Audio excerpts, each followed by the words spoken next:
All right, ladies and gentlemen, this is Mr. Powell once again with Knowable World, and I hope you've been catching some of these interviews that we are doing with students from the program on YouTube. We've had an entire series now on Chinese history, and we have an upcoming series on Japanese history, and that's because the regular program, if you will, the elementary classes and the junior senior high class at Knowable World is currently working on the Asia, Africa, and the world we live in program rotation. Out of the 3 years that we have, that's the one we're working on now. Next year, which is the 2025-26 school year, we will be moving on to Europe, Russia, and the world we live in. So obviously very relevant topics, especially the Russia-Ukraine war.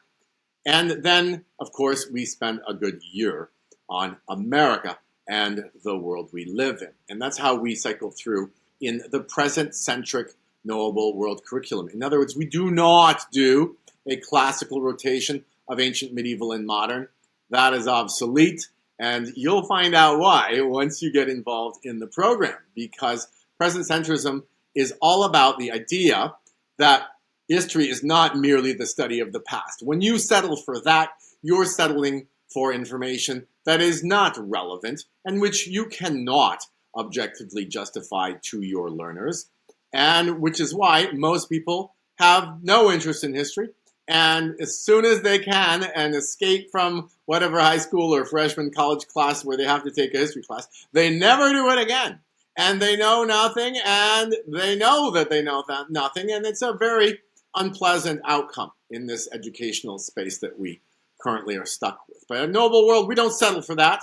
Present centrism says history is the revelation and explanation of the world we live in. And so that's why all of our program rotations have that in the title. They have America and the world we live in, Asia, Africa, and the world we live in, Europe, Russia, and the world we live in. And so that's our main rotation, which students can do up to 4 times.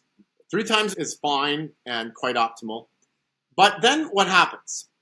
The idea of Knowable World is that for most students, that's going to be fine. You're going to get through and you're going to leave the program as a senior. You will have studied American history, including American government as a special topics segment. And that's a great outcome. But some students are capable of more. And so at the Knowable World program, we also have a program known as the Advanced History Program. If you want to think of it as an AP class, okay, go ahead, but I guarantee you it is on another level. And today, we're going to show you how that is the case with one of my Advanced History Program students. We're in our first year of this new program, and only 3 students have qualified. It's a wonderful small group that we have. Next year, we'll have 6. And hopefully in the future, it will continue to grow. But we only have 3. And so that means that only 3 students have done enough work with me so far and have demonstrated command of history. And you're going to see it. Command of history to the extent that it's clear that they don't need another run through the 3-year rotation. They're ready for more. And so what we do in the Advanced History Program is we start by working our way through my book for adults, which is entitled The History of Now. And then we start to cycle through content from what is known as The History of Tomorrow, which is the sequel. And that is very advanced work. It includes theoretical work. It includes what we call historiography. In other words, the study of history as a topic, or we could call that meta-history, if you will. What is history? How do we do it? What are the methods? What are the procedures? And it also involves epistemology, in other words, the theory of knowledge. How do we acquire historical knowledge, and how do we make it stick? How do we make it relevant? How do we get outcomes that are permanent and become, I find, in my view, the ultimate outcome that we're looking for is what we call historical mindedness. So today I have for you Aariv, who in most circumstances would be still a junior high student. But he's performed so well that basically he's my youngest in my group in the Advanced History Program. So I have 2 seniors in that program, and I have a junior high student. So it matters not at Knowable World what your age is. It matters what your level is. And so Aariv is in that program. He's handling himself absolutely as if he were a high school senior at an academic level.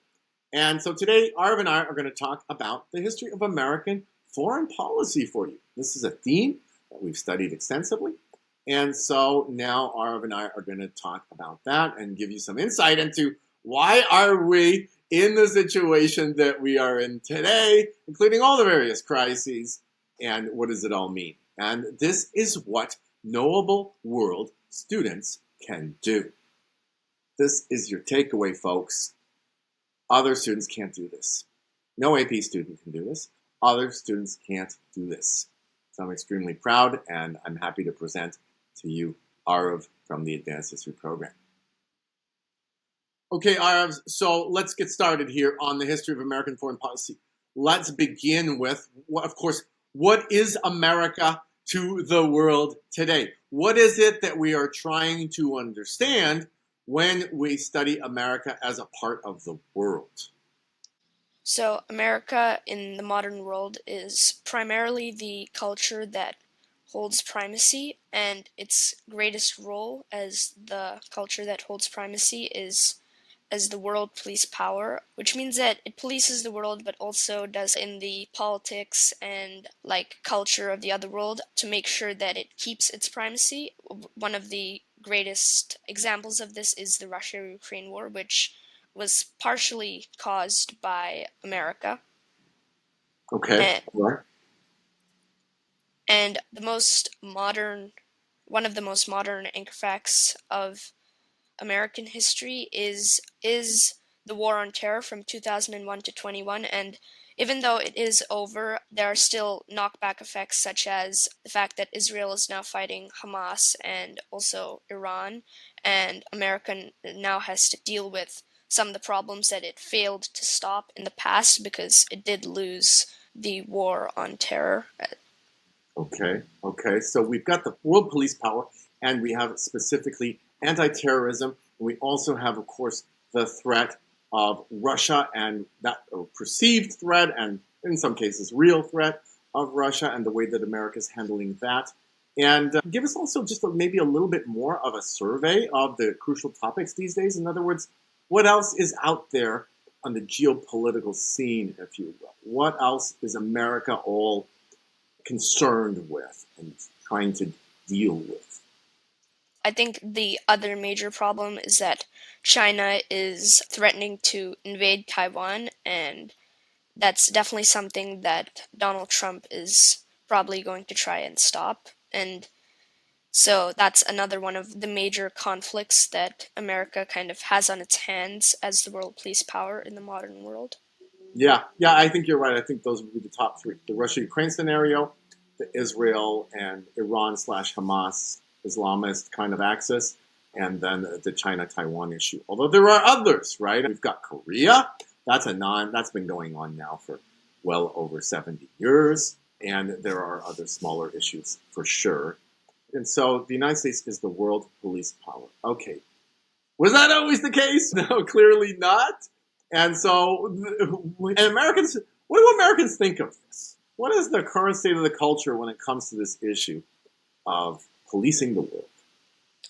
I think that they are a little bit tired of it, especially because they did have more drive in the past to be policing the world. Like, they had a common enemy in a sense. Like, at first it was communism, and then it was Islamism. And though Islamism is still around, the threats feel more minor, and Americans generally, I think, are tired of this whole policing the world business. Yes, I think so. And Donald Trump's America First policy, if you will, seems to resonate with them in that regard, which generally means less involvement. Although we've seen Donald Trump bombard Yemen, so he's not exactly pulling back in some regards. And there seems to be a mounting pressure on Iran. And so we'll have to see how that unfolds. So, yeah, I think Donald Trump is perhaps adjusting. And there were no wars during Donald Trump's first administration. But I think now he's got a little bit of a different take on what needs to happen. So, yeah, but as you say, I agree. Americans are pretty tired of it. And that's a lot of what the America First message is about. It's about not being the world police power, including possibly withdrawing from what is America's major security commitment? I, I I guess the fact that it's the leader of NATO, and I guess it's policing over all of Europe essentially, and is also has been trying to keep pushing and getting more countries to join in it, which is what triggered the Russia-Ukraine war, because Russia didn't want Ukraine to join NATO because it felt like that would be basically Ukraine being separated forever from it. Yeah, okay, good. So, yeah, the NATO commitment has been the longest lasting and certainly the essential one, which defines America emerging as the world police power. So, we're going to come to that. So, like we said, America has not always been the world police power. So, now what we're going to do is, of course, dive into the past and take a look at what America once was and try to understand how it became what it is. Okay, Aariv, so let's go back to the beginning. The emergence of the United States as a country. What was its posture towards the rest of the world at that point, and how do we know that? What's the story there? Of course, America began with the Declaration of Independence in 1776, and that was entirely based on the fact that the government should be protecting the individual rights of the citizens of America to life, liberty, and the pursuit of happiness. And their foreign policy also reflected that. They didn't want to be involved with anything that would alienate those rights of their citizens, and if another country or another nation did something that would alienate those rights, then that was the only time when they would go to war and risk the lives of their soldiers and their citizens, because they had to protect their country and, more importantly, the rights of their citizens. So it was all based on the rights of American citizens. Okay, so let's walk through a few of the scenarios. For instance, George Washington's very initial challenge coming in 1789 as the first president, what was the challenge there and how did he respond? So it was the French Revolution. During the Revolutionary Wars in America, France had actually helped America because they kind of wanted to hurt Britain. And now America kind of had a dilemma on its hands. Do we help Britain, who's our mother country, and kind of reconciliate a bit and help them invade France? Or do we help France, who did help us during our own revolutionary wars, and who also we feel sympathetic to because they're also fighting for liberty from a monarchy and trying to establish a republic? But George Washington said that they needed to stay neutral in 1789 with his proclamation of neutrality. Yeah, I think that was 1793, but it's okay. Yeah, but you got the essence of it, right? And so, yeah, because the wars of the French Revolution did not actually ignite immediately. They started in 1792. So I'm pretty sure that the proclamation was 1793. But anyway, we got the essence of it, and that's the key is the European wars, we don't get involved in those. Okay, but we don't also want the Europeans in our backyard. So how does that play out, for instance, in Thomas Jefferson's presidency of not having any political entanglements with Europe? So right next to the colonies, there was like Napoleon had a massive chunk of land, and Thomas Jefferson knew that if they were going to have an emperor right next to them as their neighbor, that at some point a conflict would spark and that there would be war. And so to avoid that, he bought all that land from Napoleon and just said that we don't want this to end in conflict, so why don't you just stay in Europe and we will we'll just stay here and we won't Okay, interact right. each So we other. got the Louisiana Purchase, and then Americans' rights were threatened by Britain. And what was the response by James Madison? I think this is the War of 1812, where Britain was trying to fight against Napoleon, who basically had conquered all of Europe, and they said we really need a navy and we really need more soldiers. So any Americans who were, let's say, sailing around Europe or even just in the Atlantic, they would sometimes capture them, saying that since they had been born in Britain, they were they were still technically British citizens and that they could be hauled off to fight against Napoleon. And of course, that was unacceptable. So James Madison started the War of 1812 to stop Britain from keeping on breaking the rights of its citizens. All right, so we've been discussing some of the intervening facts, which are part of the narrative that we understand. The viewers here today are going to have the benefit of our Anchor Fact timeline of foreign policy, which is a periodized history, which is more advanced than typically students have to handle in the program because, and this is a topic which is way beyond the scope of what we could possibly cover here, even though Aariv is very well versed in this. In order to take the facts of history, which are many and which are simply fragments of information, and render them into something that is useful and relevant in the present, we must engage in something called periodization. And that just means, in simple terms, it means grouping them together into progressions or periods, which are logically flowing, unfolding sequences. And so this being able to understand that logic, performing what we call periodization in a formal manner, is actually part of the advanced history program. So Aariv has done all that kind of work already. And so what you see on the screen is our periodization scheme. Our periodization scheme says basically there was a period of political separation after which America started to become interconnected. There was a process of interconnection that it underwent, and then it emerged as the world police power. So this is the logic of the story of American foreign policy. So now, Aariv, we've talked about the early segment of this period of political separation, but now we need to talk about the defining moment of it. After the War of 1812, okay, that's James Madison as president. Now we move on to the next guy. What was the issue, and what did he say, and why does it matter so much? So basically, he solidified what all the presidents before him had been practicing, which was political separation. And this was President James Monroe with the Monroe Doctrine in 1823. And the specific reason why he had basically prescribed this warning to Europe to not go not just to America but to anywhere in the Americas, and this is specifically because Latin America had just recently become, or the Iberosphere had just recently become independent, and they had also heard that many European empires were plotting to reclaim it, which would mean having another European empire right next door again.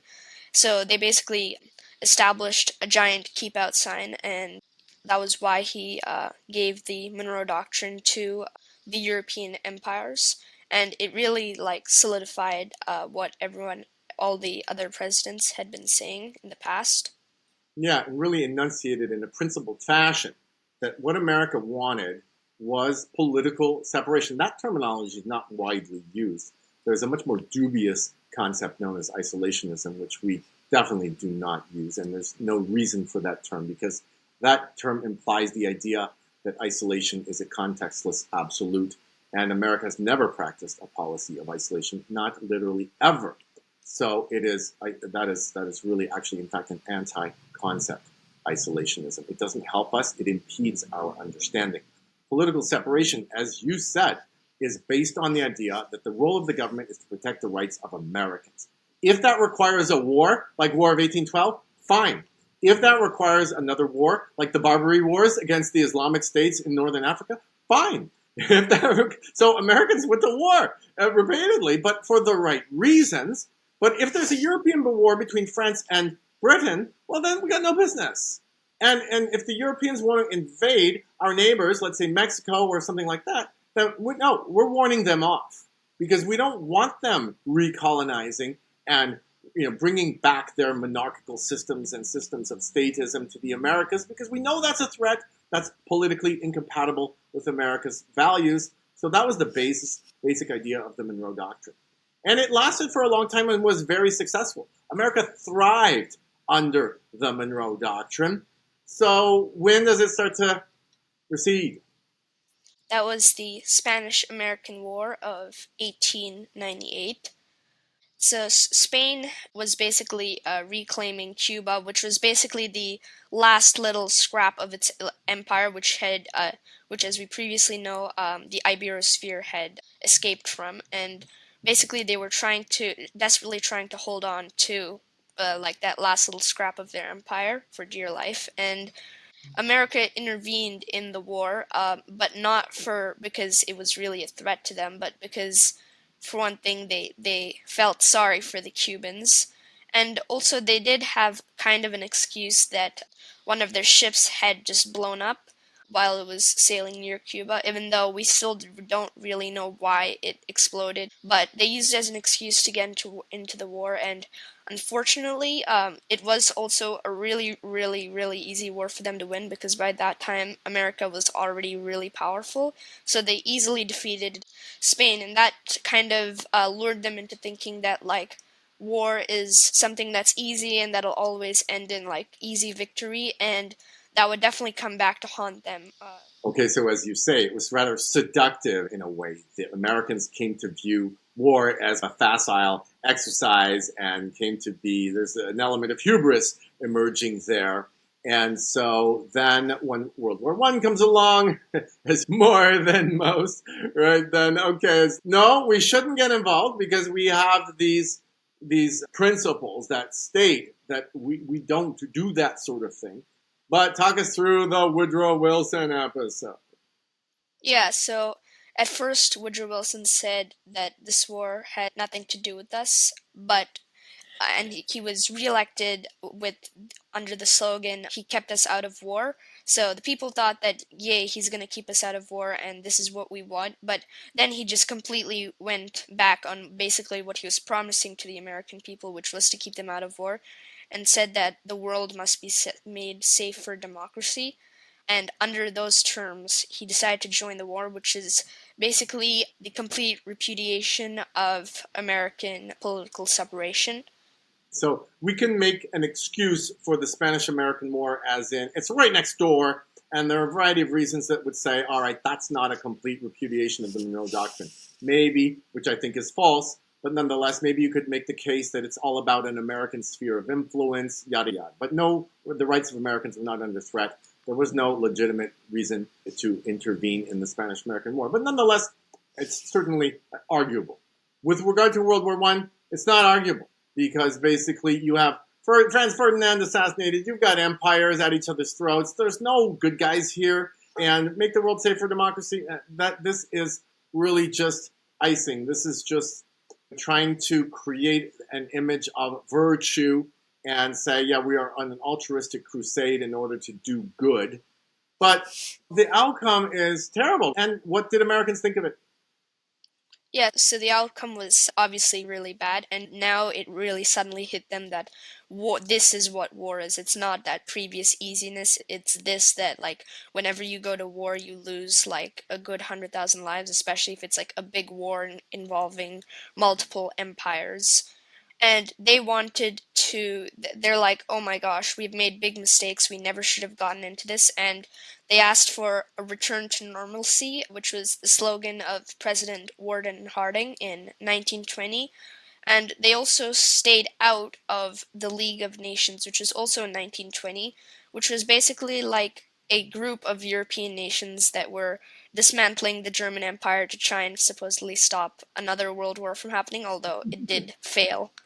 Yeah, I mean, they had these highfalutin terms that we're going to have internationalism. We're going to create this wonderful place where everybody talks and we'll never have wars again. But of course, yes, they did treat Germany with legitimate reason unfairly, and or you could argue fairly. I would argue not harshly enough, but that's an academic debate. And so so what happens is America's not a part of it, and the Europeans don't take any of that seriously. And along comes Hitler, and now we got to do it all over again. So Americans had that return to normalcy, but they couldn't avoid this one. Why not? It was because Japan bombed Pearl Harbor, which means that even by political separation standards, they had to join the war. But even then, it was also still tied to their previous mistakes because during the Spanish-American War, they did not only fight the Spanish in Cuba, they also fought against them in the Philippines, and they took over the Philippines, and they also had made the Pearl Harbor naval base in Hawaii. And because of this, Japan felt that America is going to join the war again, and if that happens, our empire will be threatened because they are really powerful, and last time they were decisive in ending the war. We're just going to try and deal a crippling blow so that they can never really bring their full force into the war, which was obviously a full mistake, and they really underestimated America, and America was forced to join the war. Right? And we know, of course, they bombed Hiroshima and Nagasaki, and that ended it in Japan. They also, in alliance with Russia and the others, of course, defeated Germany in Europe. All right, but now comes trouble because, as we often say in the old world, the enemy of my enemy is not my friend. So we're going to get to that. Okay, so America helped Russia. There was the Lend-Lease program, and there was basically fighting Germany on two fronts, and eventually they converged on Berlin. And that was all nice, and everybody hugged, right? It's like, okay, we're friends. No, we're not friends. Why not? And what's going to happen? Well, one of the reasons was because America's ideals of individual rights was completely contrary to communism, which is basically constantly alienating those rights and breaking them. And because of that, America and Russia generally, they weren't a very natural alliance, and they only really had an alliance because they needed to defeat Germany and there was a bigger threat at hand. But then after that, the conflict between their ideas and between them kind of really started to show up. And because Europe was basically a total mess, Russia started to kind of take over Eastern Europe, and America started to have a huge sphere of influence in Western Europe, and so Europe is kind of split between Russia and America, and that's when the Cold War begins in Okay, and we see 1945. that in really dramatic fashion in Berlin itself. How did that go? So yeah, Russia basically they built a wall so that the people from their side of Berlin wouldn't go to the other side because nobody wants to live in communism when they can go and live in American freedom, and they had to literally build walls and stuff like that to stop the people from just running away. And they also tried to stop food from coming into Berlin, and then America did this really amazing thing where they completely supplied the city just using aeroplanes. That was a really spectacular feat because they were basically constantly airplanes in the air flying and bringing supplies Constantly, to Berlin. constantly. Somebody calculated once that the number of flights that were done during the Berlin airlift are equivalent to flying from the Earth to the Sun. Wow. I mean, that's staggering. And so this told Russia, look, you guys cannot get away with this. America is standing guard. And so, yeah, that one, I tell you, I'm getting goosebumps because there are things that America has done which are so tremendous and so fantastic, and which no other country in the history of the world could even dream of doing.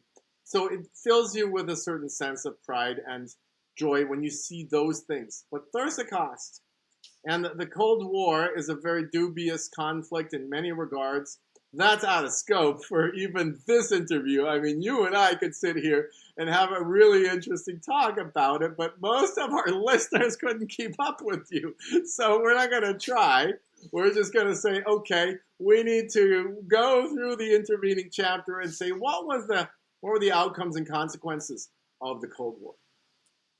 So I think basically after World War II, America basically realized, okay, we have entangled ourselves with the rest of the world, and there's nothing we can really do about it. And also that they started to feel a moral obligation now to fight communism. So basically, there was no going back. And one of the anchor facts of the time was 1945 formation of the United Nations, and unlike its unlike when its prototype, the League of Nations, was founded, they decided to join, which really shows that they're starting to that they are becoming interconnected with the world.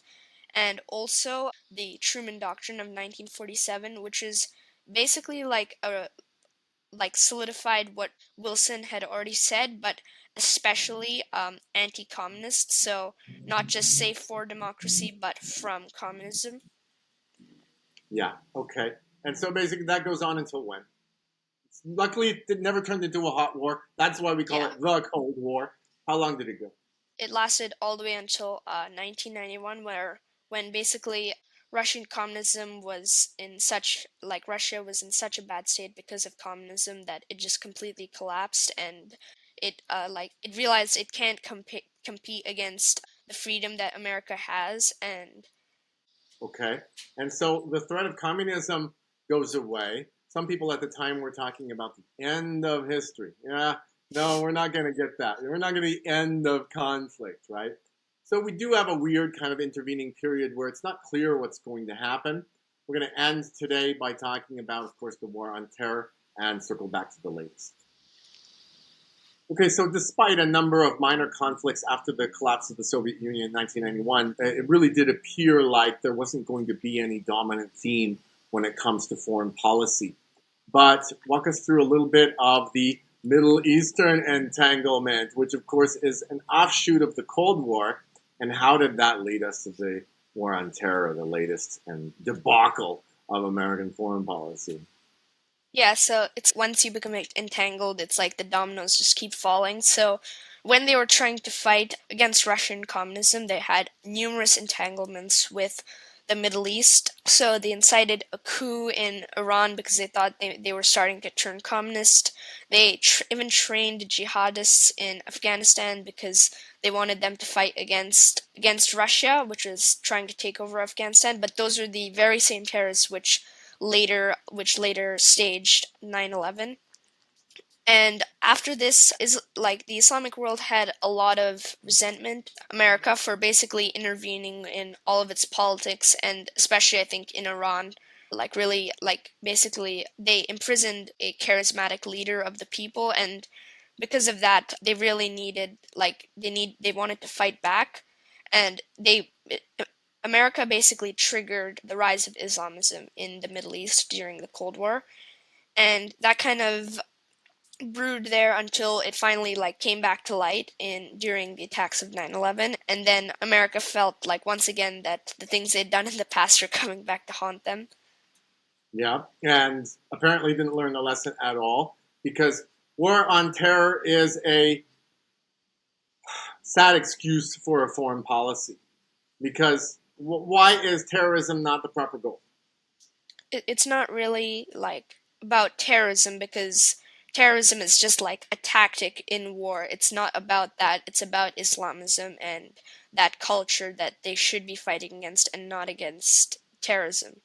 Yeah, it would be like if America said, "Oh, the Japanese hit us at Pearl Harbor, and so now we're going to wage war on kamikaze because that's the tactic that they use." No, you're waging war on Imperial Japan and Nazism. That's what your enemy is. And during the Cold War, you're fighting communism. And okay, now we've got Islamism, and Iran is the major champion of that, and it has to be dealt with. It was not dealt with the war on terror, which is a failure, utter failure. The most ignominious retreat in American history under Joe Biden from Afghanistan. Not that I disagree with the withdrawal, by the way, for those of you that might take issue. I actually, as my students know, am an advocate of the foreign policy of the founding fathers, and I believe in America's political separation. So I am, and I wear that on my sleeve, if you will. I do not shy away from telling students what I think. I believe in life, liberty, in the pursuit of happiness. I believe in political separation. So when I talk about these things, I'm passionate, and the kids love it, and they don't necessarily agree with me 100% of the time. This is, you got to have a view.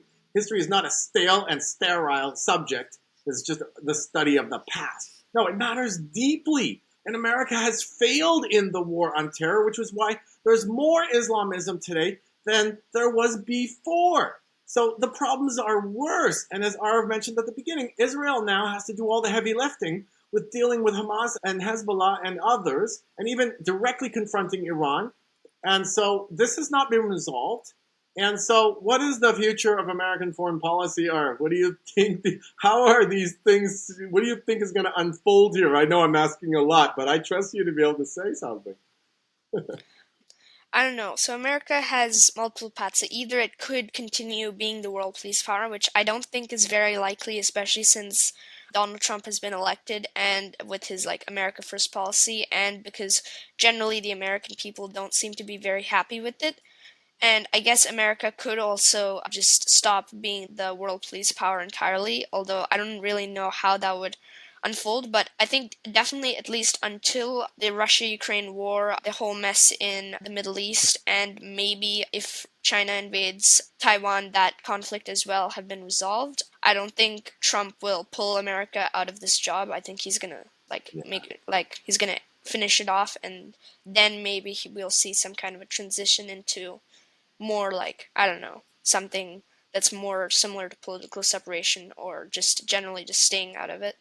Yeah, we'll have to see because perhaps Vice President J.D. Vance is even more of a, if we can call it, separationist than Donald Trump is. So we don't know, of course, what comes after Trump.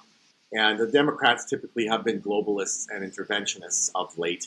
They are indistinguishable from the neoconservatives in terms of foreign policy. And yeah, I actually don't see America withdrawing at all, but I do see America becoming more pragmatic and unfortunately more insidious in its conduct, proxy wars, and a lot of avoiding and evading responsibility and letting other people die on the battlefield. As I think very disgustingly certain American politicians once said, this is a great war that we have in Ukraine because it's the Ukrainians dying.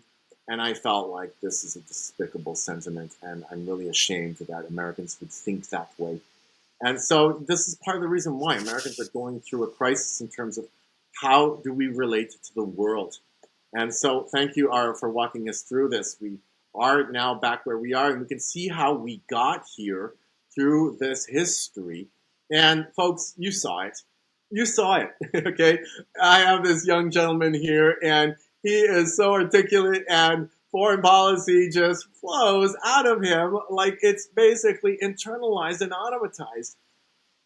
Show me a student from any other class on the planet that can keep up with this. You can't. You can't, folks. So what do you want for your kids? You want the same old pablum, or do you want this? I trust you to say the right answer. So thank you so much, Aariv. It's been a pleasure, and I hope everybody's as impressed with you as I am. So we'll be back for another interview at some point, I'm sure. And so now you've got to go on. In the Advanced History program, you're going on to do a special unit study on the history of India. Your family's from India, so you're going to be doing a special unit study on that.